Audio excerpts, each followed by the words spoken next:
गुरु ऐसे विनय दे दे,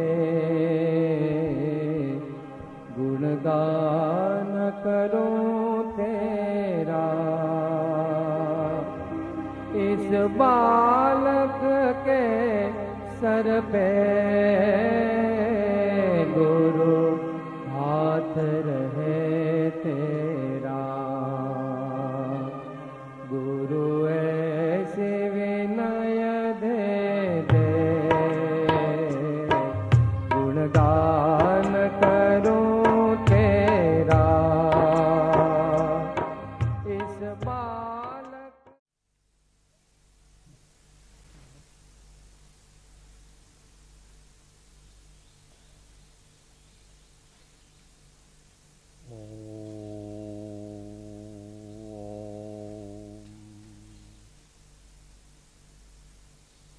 अज्ञानतिमिरान्धानां ज्ञानाञ्जनशलाकया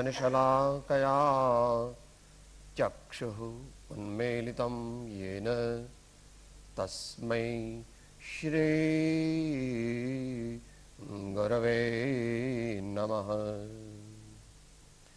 परात्पर गुरवे नमः। परम्पराचार्य गुरवे नमः। ओम श्री सरस्वत्यै नमो नमः।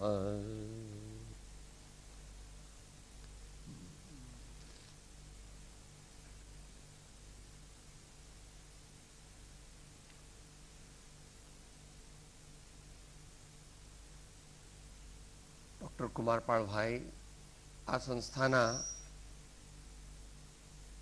25 વર્ષથી લગભગ આત્મીયજન છે. બધી પ્રવૃત્તિઓ સાથે સંકળાયેલા છે. તેમની સાથે આવેલા બીજા પ્રોફેસર મહાનુભાવો જેમના નામ હું બહુ જાણતો નથી. વિષય કંઈ આપણે નક્કી કર્યો નથી એટલે જનરલ વિષય લીધો છે.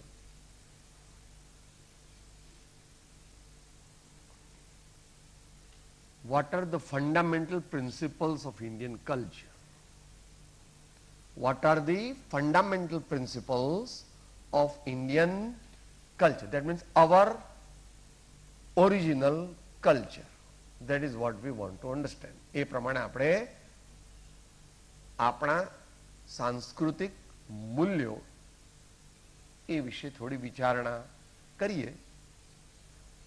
25 મિનિટ કરીને પછી પ્રશ્નોત્તરી જે રીતે we are open four anything.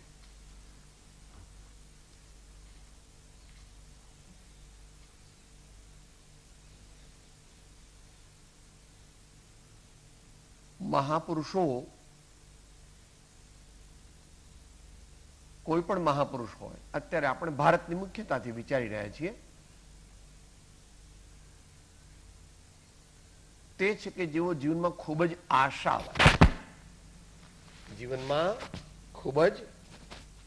આશાવાદી હોય. અને આશાવાદી તો તે જ બની શકે કે જે વિવેકી પણ હોય અને પરાક્રમી પણ.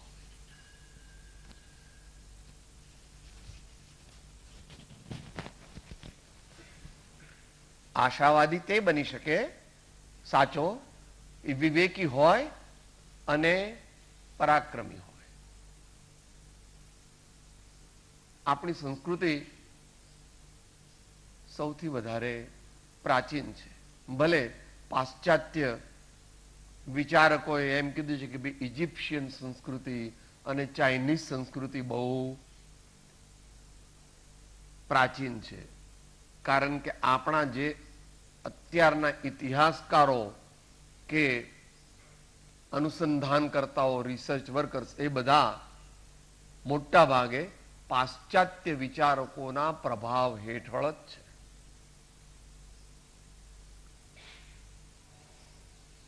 તો આપણા તીર્થંકરો, ઋષિમુનિઓ અને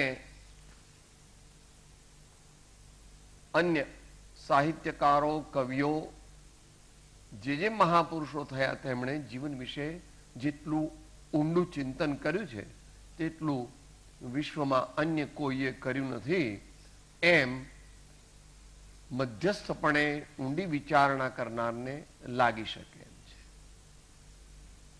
આવું કોઈ ભારતીય કહે તે બાય સ્ટેટમેન્ટ ગણવામાં આવે તો એનો કંઈ વાંધો નથી. સત્યને સત્ય કહેતા કોઈને એમ લાગે કે આ સ્વપ્રશંસા છે અથવા સ્વાભિમાન છે તો એ ભલે લાગે, પણ તેથી કંઈ સત્યને અસત્ય કહેવું એવું આપણે માનતા નથી. એટલે life is a challenge. Live it with an optimistic view and discriminative approach. જીવન ચેલેન્જ એને લેવી જોઈએ.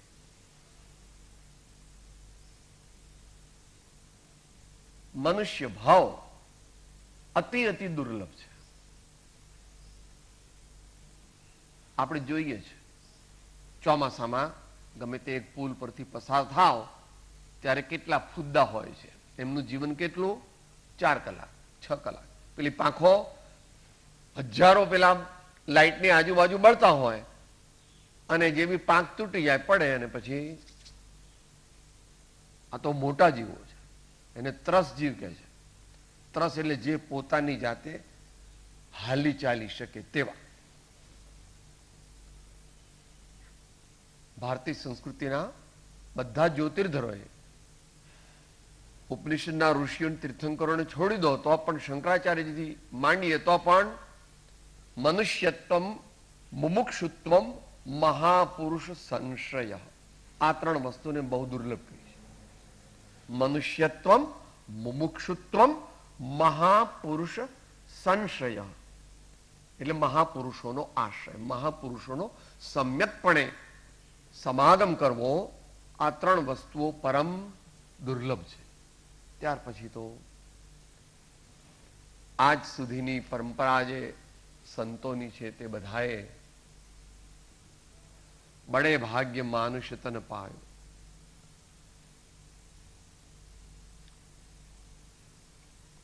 ના જાનું કછું પુણ્ય પ્રગટે માનુષા અવતાર, નહીં ऐसो જન્મ બારંબાર, એમ મીરા કહે છે. તો એ જીવન આપણને મળેલું છે તો એમાં પુરુષાર્થ સામાન્ય મનુષ્ય કેવી રીતે કરવો, તો મધ્યમ કક્ષાના મનુષ્ય કેવી રીતે પુરુષાર્થ કરવો, એ વિશે આપણા મહાપુરુષોએ એને ધર્મ, અર્થ, કામ અને મોક્ષ એવા 4 વિભાગોમાં વહેંચ્યું છે. બહેનો વંચાય છે કે નહીં? ગામ પાછું આગળ લાવવું પડશે, ત્યાંથી વંચાય. થોડીક નોંધ કરી લેવી હંમેશા. એક વાર લખીએ ને 5 વાર વાંચીએ એ બેનું ફળ સરખું થાય. તો ધર્મ, આ એનો ક્રમ મૂક્યો છે મહાપુરુષોએ. ભારતીય તીર્થંકરો અને ઋષિ મુનિ આ ક્રમ મૂક્યો છે કે ભાઈ પહેલા ધર્મ કેમ મૂક્યો? તો કે ભાઈ ધર્મ હોય તો જ બાકીના 3ની સાચી સિદ્ધિ થઈ શકે. પરંતુ ધર્મ શું એ અત્યારે કોઈ જાણતું નથી. એટલે ધર્મ એટલે અમુક ચાંદલો અહીંયા કરવો, અમુક મંદિરમાં જવું, અમુક તીર્થમાં જવું, અથવા અમુક પૂનમને દાડે અમુક નાળિયેર વધેરવું, શું, અથવા અમુક જાતના કપડાં પહેરવા, અમુક જાતની જટા રાખવી, અમુક જાતની બાહ્ય કંઈ ક્રિયાઓ કરવી, એને ધર્મ માને છે. પણ ભગવાન અને જ્ઞાની પુરુષો દે વેર સુપર સાયન્ટિસ્ટ. હજુ તમારું કોમ્પ્યુટર ને તમારા મિસાઇલ્સ અને તમારું ઇલેક્ટ્રોનિક સાયન્સ તો એમના જ્ઞાન પાસે કાંઈ જ નથી. પરંતુ આ વાત તો પૂર્વજન્મના સંસ્કાર હોય અને કોઈ બ્રહ્મનિષ્ઠ સત્પુરુષના સાનિધ્યમાં રહીએ તો ધીમે ધીમે ધીમે ધીમે સમજાય કે જેટલું જેટલું હું વધારે જાણું છું તેટલું તેટલું મને પાકું થાય છે કે હું ઘણો મોટો અજ્ઞાની છું. The more I know, the more I become aware about my ignorance. The more I know, the more I become aware of my ignorance. માટે ધર્મ, કે ધર્મ એટલે શું? તો ખ્રિસ્તી ધર્મ સાચો કે ઇસ્લામ સાચો કે હિન્દુ સાચો કે જૈન સાચો, કે ભાઈ એ તો બધી સામાજિક વ્યવસ્થા છે, એને સંપ્રદાય કહે. એ કઈ ધર્મ નથી, એ સામાજિક વ્યવસ્થા છે. શું? સંપ્રદાય છે. સમાજમાં અમુક એવી વ્યવસ્થા કરવી પડે, એ કઈ ધર્મ નથી. ધર્મ તો યુનિવર્સલ હોય. આપણામાં નમ્રતા હોય, આપણામાં ક્ષમા હોય, આપણામાં શ્રદ્ધા, દયા, વિશ્વ મૈત્રી, વિવેક વગેરે સદગુણોનો જો આપણે વ્યવસ્થિત વિકાસ આપણા જીવનમાં કરીએ તો આપણે ધર્મી બનીએ. ધર્મી આપણને લોકો માને કે ન માને એ ઉપર આપણા ધર્મનો આધાર નથી. ધર્મ એ પોતાના મૂળ સ્વરૂપમાં સબ્જેક્ટિવ ફિલિંગ છે, એ ઓબ્જેક્ટિવ ઓપિનિયન નથી. આખી દુનિયા આપણને અધર્મી કહે તેથી આપણે કઈ અધર્મી બની જઈએ નહીં. અને એ રિવર્સ પણ સમજી લેવું. લાખો માણસો માનતા હોય એ માણસ ધર્માત્મા એવું નથી, પણ જો એનામાં ધર્માત્માના ગુણો હોય તો તે ધર્માત્મા. આવું તમારી દુનિયામાં પણ સ્વીકૃત છે. કોઈ કે અમારે ઘેર તો એવું સોનું થાય છે કે જે કાળા રંગનું હોય ને એને કાટ પણ લાગે, તો તમે માનો ખરા? અને લઈ આવો ખરા? કે ભાઈ કોઈ સોની એમ કે મારી પાસે એવું સરસ સોનું આવ્યું છે, કાળા રંગનું છે, 12 મહિના એને કાટ લાગે પણ બહુ સારામાં સારું કહેવાય સોનું છે, તો તમે લઈ આવો. કે સાહેબ તમારે જો મૂર્ખ હું નથી કે પૈસા આપી દઉં. તો ધર્મ વસ્તુ સ્વભાવ, એવું ભગવાને કહ્યું. જે વસ્તુનો સ્વભાવ એ પ્રગટ થવો એનું નામ ધર્મ છે. પણ આ પ્રગટ કરવા માટેનો અત્યારે કંઈ આપણી પાસે સમય એની વિચારણા માટે નથી. એટલે માત્ર 3 સૂત્રો જે આપણે પરંપરામાં ચાલ્યા આવે છે, ભારતીય પરંપરામાં. પહેલું છે આત્મવત સર્વભૂતેષુ યહ પશ્યતિ સ પશ્યતિ. શ્રીમદ ભગવદ ગીતાનું છે સૂત્ર. જેવો મારો આત્મા છે એવા બધા આત્મા છે, એ પ્રકારની દ્રષ્ટિ આપણે કેળવીએ, એવું જીવનમાં વિઝન કેળવીએ તો આપણામાં ધર્મ પ્રગટ થવાની યોગ્યતા આવે. આ ધર્મ શું છે અને આ ધર્મ કેમ પમાય? Principles and practice. કોઈ કે આ તો બહુ જૂના જમાનાનું કૃષ્ણ ભગવાને કહેલું, પણ અત્યારે કઈ ચાલે? તો આ મધ્યયુગનું છે. મહાત્મા કબીર, ઘટ ઘટ મેં જો સાઈ રમતા, કટુક વચન મત બોલ, મત બોલ, મત બોલ રે તો હે પિયા મિલેંગે ઘૂંઘટ કાપટ ખોલ. આપણા હૃદયની અંદર આપણો પ્રિયતમ પરમાત્મા વિરાજમાન છે, પણ આપણે એનો નિરંતર વિરહ છે. આપણે આપણા હૃદયની અંદર વિરાજમાન આપણા પ્રિયતમ પરમાત્માને નથી તો જાણતા, નથી તો માનતા, તો પછી એનો અનુભવ તો કરીએ જ ક્યાંથી? એ તો દૂરની વાત છે. એટલે કે અને આ બધું પામવા માટે હમણાં જે શંકરાચાર્યજીનું સૂત્ર બોલ્યા હતા, ત્રીજો મુદ્દો મહાપુરુષ સંશ્રય. તો કોઈ બ્રહ્મનિષ્ઠ કે આત્મનિષ્ઠ એવા જ્ઞાની સત્પુરુષના સમાગમમાં રહી અને ગુરુ પરંપરાથી મળેલું દિવ્ય જ્ઞાન, દિવ્ય બોધ, દિવ્ય દ્રષ્ટિ જો પ્રાપ્ત કરીએ તો ધીમે ધીમે ધીમે ધીમે જ્ઞાન ઉદયમાં આવે. એટલે કે ધર્મ આપણા જીવનમાં પ્રગટે. અત્યારે આપણા જીવનમાં ધર્મ તત્વ એ સૂર્ય જેવું છે, પરંતુ એટલા બધા વાદળોથી ઢંકાઈ ગયું છે કે આપણા અનુભવમાં એ આવતું નથી. તો એ જ્ઞાન દ્વારા, એ સાધના દ્વારા, એ વિવેક દ્વારા એ વાદળો જેટલા જેટલા વિખરાતા જાય એટલો સચ્ચિદાનંદનો અનુભવ થતો જાય. અને તે સચ્ચિદાનંદ તે 5, 25, 100, 1000, લાખ, કરોડ વર્ષ રહેતો નથી, પણ એ કેટલો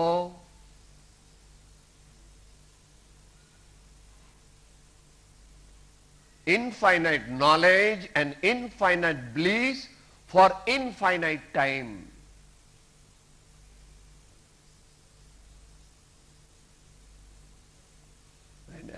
અહીંયા પછી ફિલોસોફી લાગે લોકોને. તમે થોડો ઘણો મરી જવાનું, પછી હું મરું એવી આ વિશ્વમાં વ્યવસ્થા નથી, અને તમે મરો એવી પણ આ વિશ્વમાં કોઈ વ્યવસ્થા, ઘર બદલવું પડે. પણ તેથી આપણે મરી જઈએ છીએ એવું કોઈ કહે તો એ વાત તત્વથી ખોટી છે. આત્મા મરે એવી વ્યવસ્થા વિશ્વમાં છે. એની જગ્યા બદલાય, એના ભાવ બદલાય, પણ કઈ જગ્યા બદલાય એટલે મરી ગયા એવું નથી. તમારે ભાઈ ગવર્મેન્ટમાં તો પેલી ટ્રાન્સફર દર 2-3 વર્ષે થાય, તો 2-3 વર્ષે મરી જાઓ. તો આ પ્રમાણે ધર્મની ટૂંકામાં વાત કરી. મોટો વિષય છે, એને માટે ઘણા વર્ષો જોઈએ. બીજી વાત, અર્થ. અર્થનો સામાન્ય અર્થ થાય છે કે આજીવિકા માટેનું સાધન. દરેકને આજીવિકા પ્રાપ્ત કરવી જ પડે.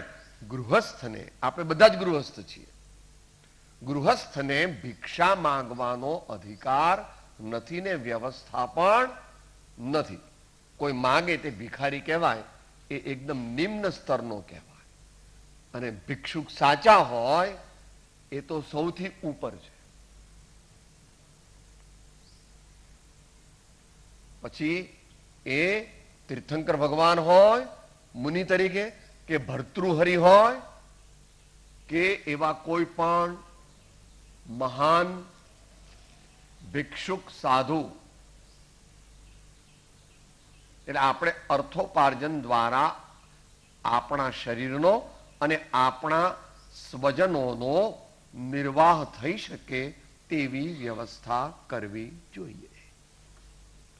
એને માટે મહાપુરુષે ન્યાયોપાર્જિત નિષ્પાપ આજીવિકા પ્રાપ્ત કરવા માટેનું સાધન કંઈકનું કંઈક દરેક ગૃહસ્થે શોધવું પડે.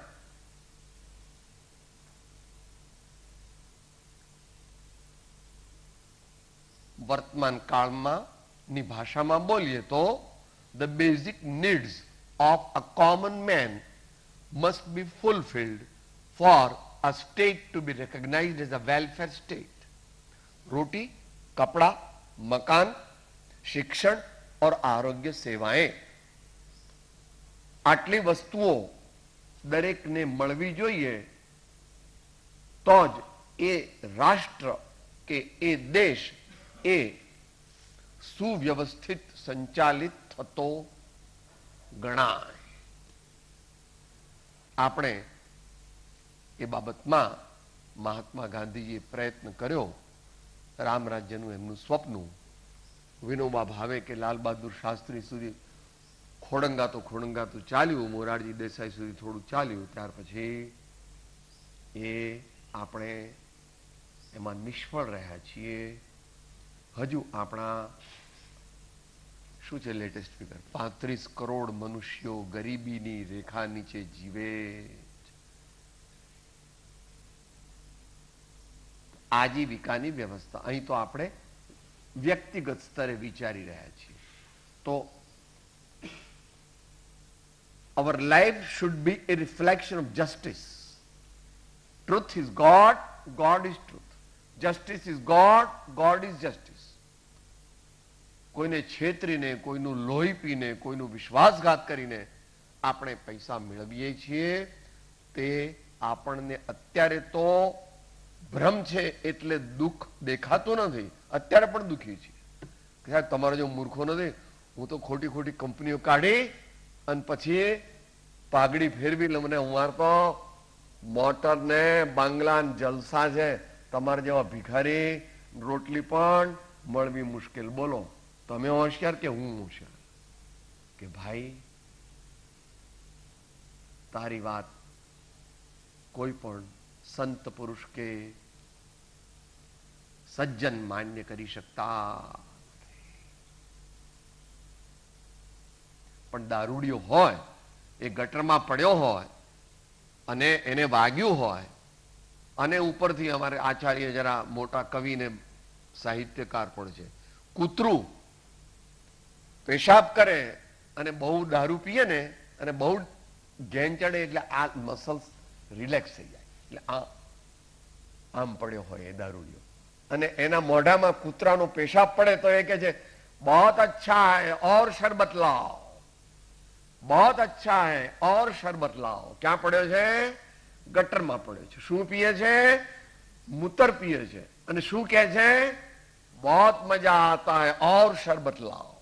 ઓર એમ આપણે પણ અજ્ઞાન દશામાં આવા ખોટા કામ કરી લોકોના લોહી પી, કોઈ વિધવાઓના, કોઈ ડોશીઓના, કોઈ ગરીબોના, કોઈ અભણોના પૈસા આંચકી લઈ અને આપણે મહાન દુષ્કૃત્યો કરીને આપણી જાતને બહુ હોશિયાર માનીએ છીએ. પણ યાદ રાખજે, ભગવાન કે ઘર દેર હૈ મગર અંધેર नहीं है. भगवान के घर देर है मगर अंधेर नहीं है. તો એવું ન્યાયોપાર્જિત નિષ્પાપ આજીવિકા, એ માટે પછી ખેતી કરો કે વેપાર કરો કે નોકરી કરો કે કોઈ દુકાન ચલાવો કે ડાક્ટર, વકીલ કે ચાર્ટર્ડ એકાઉન્ટન્ટ કે એવા બનો કે બીજી કોઈ પણ રીતે પરસેવાનો પૈસો કમાઓ, હરામખોર બનો નહીં તો મળી રહેશે. શરૂઆતમાં ન પણ મળી રહે.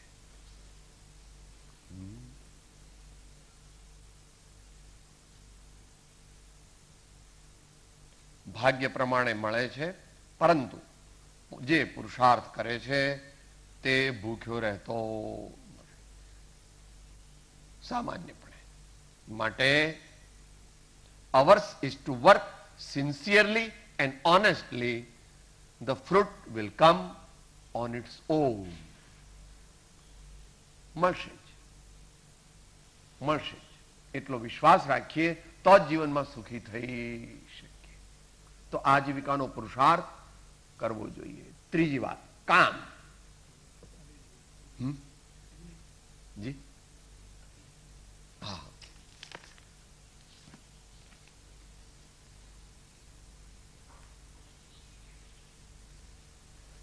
ત્રીજો પુરુષાર્થ છે કામ.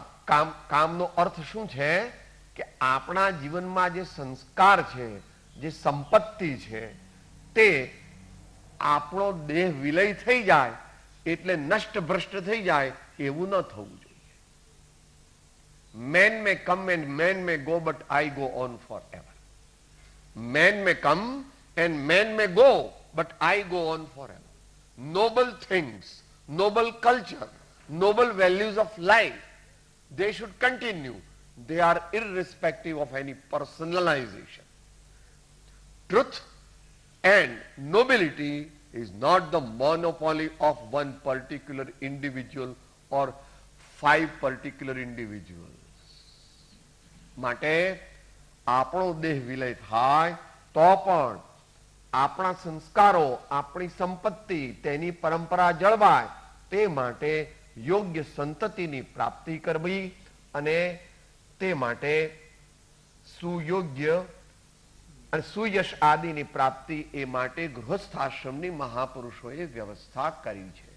માટે તે પ્રમાણે ગૃહસ્થાશ્રમનું પાલન કરી સામાન્ય મનુષ્ય પોતાના સંસ્કારો, પોતાની સંપત્તિ અથવા પોતાની પાસે જે કંઈ સારી વસ્તુ હોય તે તે પોતાનો દેહ વિલય થયા છતાં પણ કોઈક માધ્યમથી જાળવી રાખે છે, તો આ વસ્તુને કામરૂપી પુરુષાર્થ એમ કહેવામાં આવે છે.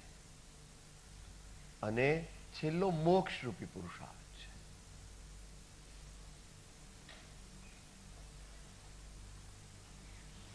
પહેલો અને છેલ્લો એ બે ક્રીમ ઓફ ધ સોસાયટી હોય એને માટે છે. બાકી તો તમારે તો 3 દીકરા છે, ભૂંડને તો 24 દીકરા છે. તમે તો 4 જ વાર ખાઓ છો અને અમારું ભૂંડ તો દિવસમાં 80 વખત ખાય છે. માટે જો જ્ઞાન આપણા જીવનમાં નથી, વિવેક આપણા જીવનમાં નથી, તો આપણે પૂંછડી વગરના પશુ જ છીએ.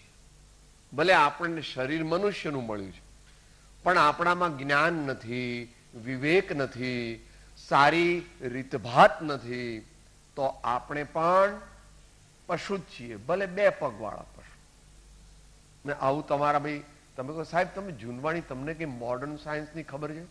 કે ભાઈ તમારો ડાર્વિન એમ કહે છે કે man is at the top of the ladder of the evolution of animal kingdom. તમે અત્યારે તો તમે કોને માનો? અત્યારની નવી પેઢી નહીં, પણ દરેક લોકો એક નેતા ભગવાન અને એક અભિનેતા ભગવાન. આ રામ ભગવાન, કૃષ્ણ ભગવાન, મહાવીર ભગવાન, બુદ્ધ ભગવાન, શંકરાચાર્ય, નાનક ને કબીર ને નરસિંહ ને મીરા ને ગાંધીજી, આ તો બધા બુદ્ધુ, આ તો બધા અક્કલ વગરના, આ તો બધા ભાન ભૂલેલા. અમે તો મોડર્ન, તો અમારા રામ ને ઋષભદેવ ને આ મહાવીર ને બુદ્ધ ને આ નાનક ને આ તો બધા બિચારા બાવા બની ગયા. એમને કઈ અક્કલ હતી? એવા આપણે નીચ બની ગયા છે. કારણ કે આપણે અત્યારે ડોલર ઇઝ માય ગોડ એમ માનીએ છીએ. આવું આપણા બધાને થઈ ગયું છે. પણ એવું આપણે માનવું નહીં. મહાપુરુષોએ એ હોય, પણ એનું મારાપણું, એની આસક્તિ એ જ મારા જીવનનું ધ્યેય નથી. એના 25% આપી દીધા.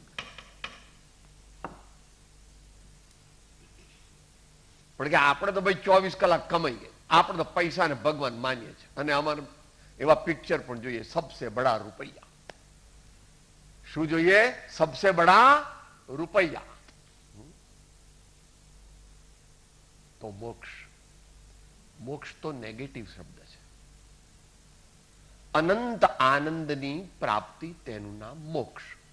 સર્વ પ્રકારના દુઃખો, ચિંતાઓ, આદિ વ્યાધિ, ઉપાધિ, ટેન્શન, ભય અને અપૂર્ણતાઓ, તેનો નાશ કરી અને અનંત આનંદ ને અનંત દિવ્ય જ્ઞાનને પ્રાપ્ત કરવું, તેને મોક્ષ કહેવામાં આવે છે. તેવી સર્વોત્તમ પદવી તે ઋષભદેવ અને રામ અને મહાવીરને એવા લોકોત્તર મહાપુરુષો જ પ્રાપ્ત કરી શકે. એ ગેંગી ફેંગીનું કામ નથી. એટલે પ્રશ્નોત્તરનો સમય વધારે રાખીએ, પણ આ વાત નચિકેતાના સંવાદથી ચાલુ કરી, ગૌતમ સ્વામી જે મહાવીર સ્વામીના શિષ્ય હતા ત્યાંથી ચાલુ કરી અને વર્તમાન સુધી હરિનો માર્ગ છે શું રાનો નહીં કાયરનું કામ જોને, પ્રથમ પહેલું મસ્તક મૂકી વળતી લેવું નામ જોને. મેરું તો ડગે પણ જેના મન ના ડગે, ભલે ભાંગીત જાય બ્રહ્માંડ રે. વિપદ પડે પણ વણસે નહીં, તે તો હરિજન ના પરમાણ રે. એવું છે. માટે આપણે ટૂંકમાં વિચાર્યું કે આપણા દેશના સાંસ્કૃતિક મૂલ્યોનું આપણે કંઈક પરિજ્ઞાન પ્રાપ્ત કરીએ, કંઈક માહિતી પહેલા પ્રાપ્ત કરીએ, પછી that information must be converted into knowledge, That knowledge must be converted into wisdom, and that wisdom must be converted into self-realization, and that will yield us the utter satiety and the highest fruit of human life, which itself is at the highest level of existence of living beings. દુનિયામાં વિશ્વના સર્વ જીવોમાં મનુષ્ય સર્વશ્રેષ્ઠ છે અને મનુષ્યમાં સર્વશ્રેષ્ઠ પુરુષાર્થ તે મોક્ષ છે અને અનંત આનંદ અને અનંત જ્ઞાન પ્રાપ્ત કરવું તે આપણા જીવનનું અંતિમ ધ્યેય છે. પરમાત્મા આપણને એવી શક્તિ આપો, ભક્તિ આપો અને એ રસ્તે આપણે રૂઢી રીતે જઈ શકીએ અને અનંત આનંદને પ્રાપ્ત કરીએ, એ પરમાત્માને પ્રાર્થના. ઓમ શાંતિ શાંતિ શાંતિ.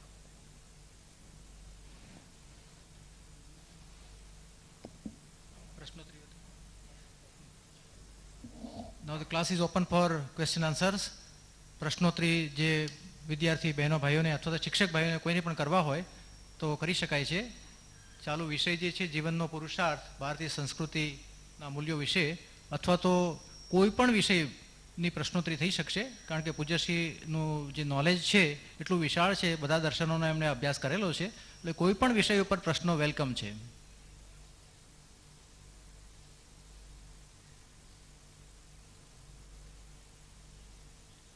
આંગળી ઊંચી કરી અને પ્રશ્ન પૂછી શકાય છે.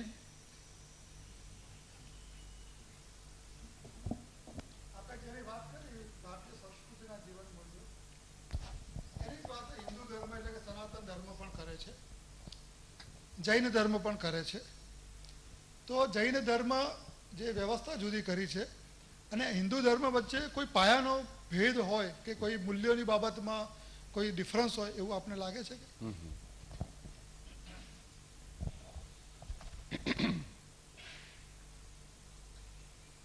કોઈ પણ બધા આર્ય ધર્મો જે છે, અને આમ જુઓ તો બધા વિશ્વના ધર્મો છે, તેઓ સમાજ અને વ્યક્તિ ઉત્તમ સુખને, શાંતિને પામે એ આશયથી જ તેના પ્રવર્તકોએ મૂળમાં એ ધર્મોનું તેઓ તો પહેલા જીવ્યા છે. They were not academicians, but they were experimentalists.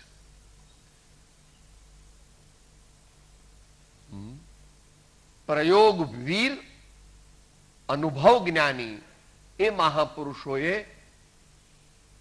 સત્યનું પ્રવર્તન કર્યું, પરંતુ પાછળની વ્યક્તિઓ એમને સમજી શકી નહીં અને એમના બોધને પચાવી શકી નહીં, એટલે અનેક પ્રકારના મતમતાંતર ઊભા થયા અને થવાના જ. તો બાકી બધા આર્ય ધર્મોની મૂળ વસ્તુ તો 5 જ છે કે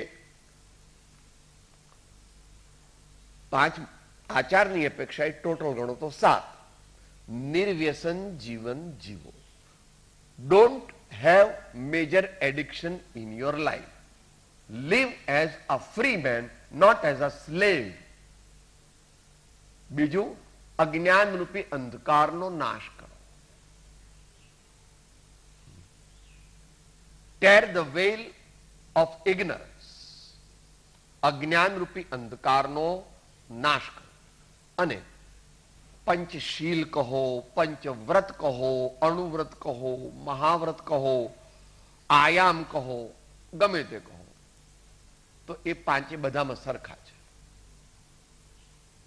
અહિંસા, સત્ય, અચૌર્ય, બ્રહ્મચર્ય અને પરિગ્રહ પરિમાણ, આ બધા જે નિયમો, વ્રતો જે છે એ બધાય ધર્મોની અંદર અને વિશેષ કરીને આર્ય ધર્મોની અંદર સરખા છે.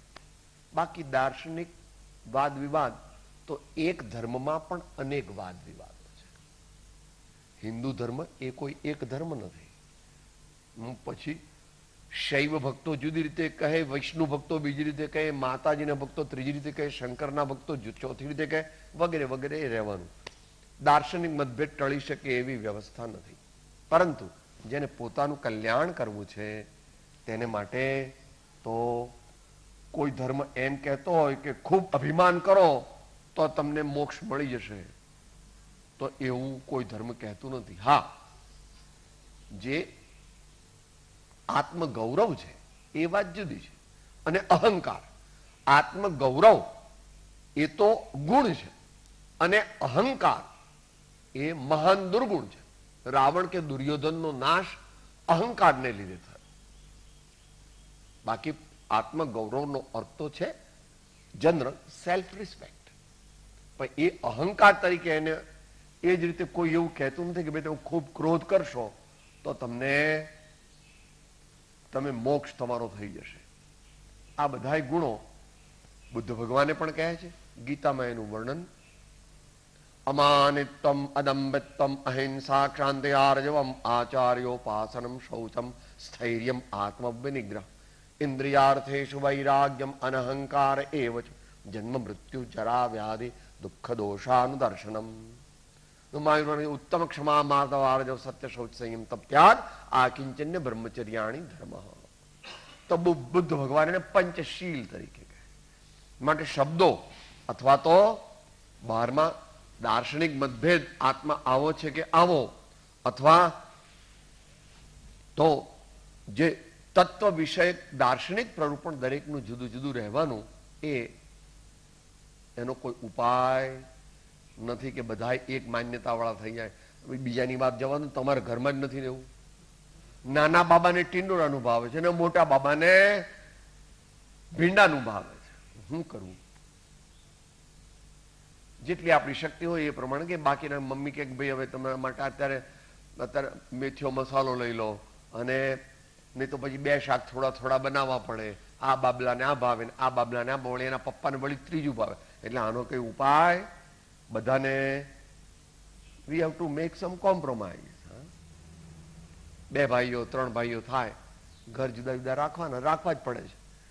મતભેદ પણ થાય છે, અને આજકાલના જમાનામાં વળી પતિ પત્નીને જ મતભેદ થઈ જાય.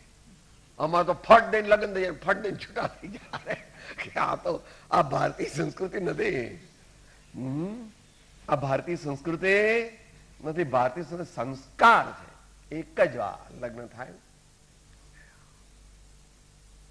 બીજો વિચાર પણ ઉત્તમ પુરુષો કરતા, એટલે કરોડો લાખો વર્ષ પછી રામને યાદ કરીએ છીએ, સીતાને યાદ કરીએ છીએ, સુદર્શન શેઠને યાદ કરીએ છીએ, એવા બીજા છત્રસાલ રાજાને પણ યાદ કરીએ, શિવાજીને પણ યાદ કરીએ છીએ. નો blot on the character even at the cost of loss of life. તો બેઝિક કોઈ જાતનો ભેદ નથી, પરંતુ બાહ્ય આચાર અને જે તત્વજ્ઞાન દાર્શનિક મતભેદો, એક સંપ્રદાયની અંદર અનેક મતભેદ છે, અને એનો કોઈ ઉપાય we should follow the path of purification of mind and trying to acquire true faith. પછી બાકી તો થોડો મતભેદ તો રહેવાનો. બેઝિક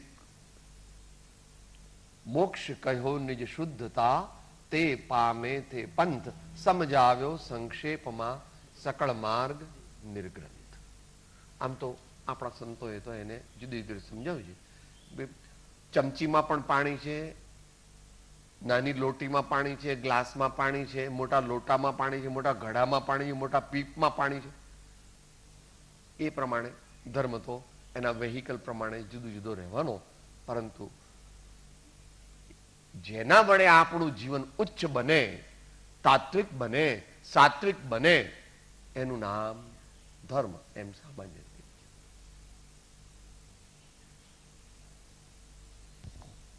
બીજા કોઈને પ્રશ્ન હોય તો પૂછી શકાય છે. વિદ્યાર્થીઓમાંથી પ્રશ્ન પૂછાય તો વધારે અમને ગમશે.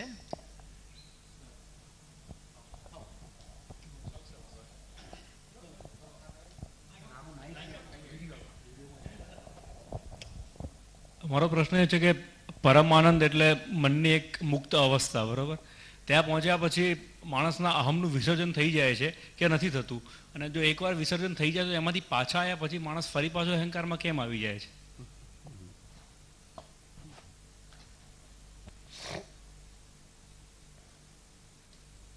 પરમ આનંદની પ્રાપ્તિ ત્યારે જ થાય કે જ્યારે સર્વ પ્રકારના એકલો અહંકાર નહીં પણ એને બીજા બધા પણ વિભાવ ભાવો કહે છે, એટલે ષડરીપુ કહે છે. કામ, ક્રોધ, લોભ, મોહ, મદ, મત્સર. આ બધાનું ઘણું જ સટલ અને વૈજ્ઞાનિક વિશ્લેષણ મહાવીરે કરેલું છે, બહુ જ ડિટેલમાં.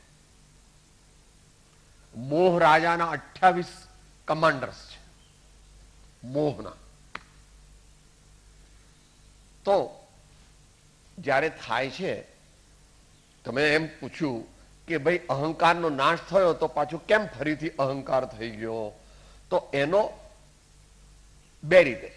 એક તો મૂળમાંથી નાશ નહોતો થયો, અને બીજું કે નાશની શ્રેણી છે.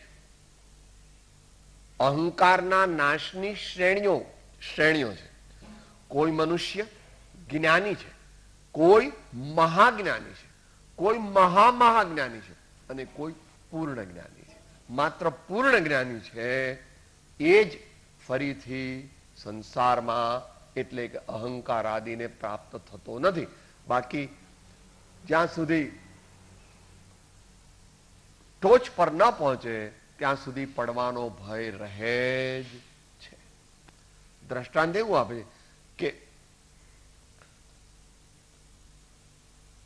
માખણ જે છે એ એકવાર ઘી થઈ જાય તો પછી ઘીનું માખણ ન થાય. એમ બધા વિકારો when they are destroyed in toto, then the return to ignorance or to vikar avastha or sansar avastha is not possible. But till then we can fall. માટે મહાપુરુષો કહે સાધનાનો પંથ તે દીર્ઘ છે, દીર્ઘકાલીન વિકટ છે, અનેક કાંટા કાંકરા વાળો છે, અને એ જ્યાં સુધી સંપૂર્ણ અહંકારનો નાશ ન થાય ત્યાં સુધી સત્સંગનો આશ્રય રાખવો જોઈએ અને પોતે નમ્રતાથી રહેવું જોઈએ. તો એ પ્રકારે સંપૂર્ણ નાશ ન થવાથી જેવી રીતે ઝાડ હોય એનું થડ હોય અથવા એના ઘણા બધા મૂળિયા હોય, એમાં તમે 2-4 મૂળિયા કાપી નાખો અને બીજા 8-10 મૂળિયા રાખો તો વળી પાછું ભલે તમે થડ કાપી નાખ્યું પણ પાછું એ ઝાડ થશે. માટે એને મૂળમાંથી બધા જ મૂળિયા કાપી નાખો તો ફરીથી એ ઝાડ થાય. એટલે એ જે મોક્ષ થાય છે તે આંશિક મોક્ષ, પછી વિશેષ મોક્ષ, પછી વિશેષ મોક્ષ, પછી વિશેષ મોક્ષ, અને પછી પૂર્ણ મોક્ષ થાય છે. માટે આવું બને કે જ્યાં સુધી પૂર્ણતાની પ્રાપ્તિ થઈ નથી ત્યાં સુધી પડવાના ચાન્સીસ છે, પરંતુ એકવાર જો એકદમ પરિપૂર્ણ અવસ્થા થઈ જાય તો પછી ના કહે છે કૃષ્ણ ભગવાન યદ ગતવાન નિવર્તન્તે તદ્ધામ પરમમ મમ. એટલે એ માખણનું ઘી થઈ ગયું કે ઘીનું માખણ કરો, કે ઘીનું માખણ ન થાય. તો જે સિદ્ધ થઈ ગયા સંપૂર્ણ સિદ્ધ, સિદ્ધની ડિગ્રીઓ છે. અમુક સિદ્ધિ થઈ, મારો દીકરો ભણેલો છે એમ કહો તો ભાઈ 5 ચોપડી ભણેલો એને લખતા આવડે છે એ ભણેલો કહેવાય. મેટ્રિક પાસ તો તોય ભણેલો કહેવાય, BA MA થયો તો ભણેલો કહેવાય, PhD થયો તો ભણેલો કહેવાય. ભણેલો એટલે કેટલો ભણેલો? આ તો વ્યવહારિક જ્ઞાનની વાત છે. મોક્ષ માર્ગમાં જે છે એ પૂર્ણ જ્ઞાનની પ્રાપ્તિ ઘણા જ પરિશ્રમથી, વિવેકથી થાય છે, અને તે લાખો કરોડોમાં કોઈક જ મનુષ્ય કરી શકે છે એમ સર્વજ્ઞાની પુરુષોએ કહ્યું છે. સામાન્ય જ્ઞાન ઘણા પામે, એ પાછી ગીતા આવે છે ત્યાં આગળ. મહાવીર ભગવાન તો કહે છે, એ તો જુદી જ રીતે કહે છે.